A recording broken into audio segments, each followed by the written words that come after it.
พี่น้องซุ้มเจ้าเห็นแม่นมาดีบ้านโล่งอ่างอาบน้ำบ่โอ้ยโซ่มุนกามเปลี่ยนกามพี่น้องเอ๋ยว้าคนอย่างมาหุ่นดีหุ่นแซ่บแท้แม่นมานีวันแม่นมานีวันลงอ่างอาบน้ำพี่น้องเอ๋ยวันนี้แล้วกับโพดมาเพิ่งบ่อนแล้วแยกย้ายกันอาบน้ำนอนพะทว่านี่ AI เด้อคอยแค่ขำๆมาสันว่า AI สมัยซุมื้อนี้เนียนกิบมาสันว่าซุ่มเจ้าเบิ่งดูมันเป็นภาพ AI หรือแม่นอีหลีคอยเบิ่งไปเบิ่งมามันเป็น AI อยู่บ่แม่น AI แม่นอยู่บ่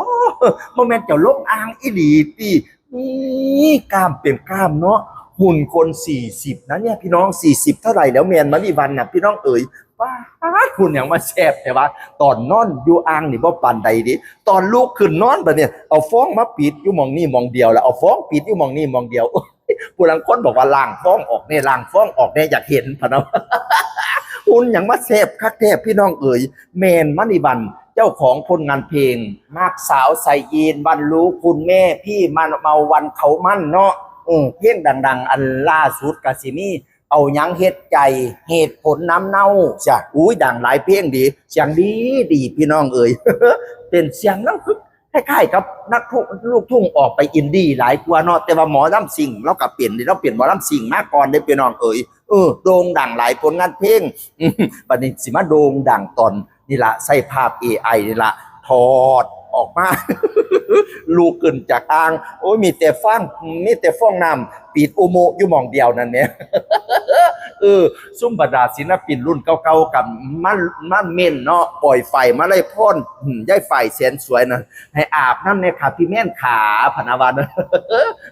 เดี่ยมเพ่นอำนวยพรลาวันจันเพ่นกับมาบอกว่าน้องไส้ข่อยประสันบ้านนะแล้วกับผู้ใดอีกพุทธนาเนาะเพจสาธิตต้องจันกับมาหัวรอ555ซ่านใช่จตุรงค์ก็บอกว่าลูกน้องว่าซั่นว่าเราลูกแล้วบ่เห็นตอนเราลูกติตอนเราลูกขึ้นมาน่ะเด้เสียนี่ก็ถอดกางเกงนี่ก็ถอดมีแต่ฟองน้ำตัวปิดโอโมอยู่หม่องนั้น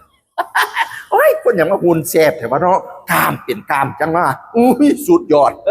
สุดแม่ห่างนั่งใหม่เช้าหน่อยเช้าใหญ่น้ำลายไหลโยดจังสิหลับพี่น้องเอ่ยไปเด้อเข้าไปเบิ้งเด้อเพจแมนมณีวันไปดูความแซ่บของแมนมณีวันพี่น้องเลยรอบนี้อาบน้ำรอบหน้าจักสิเป็นยังซุ่มเจ้าทาจอบเบิ้งดีๆเอาโลดเสียงอื่นฮดเกาเบาสู่ฟังสวัสดีครับ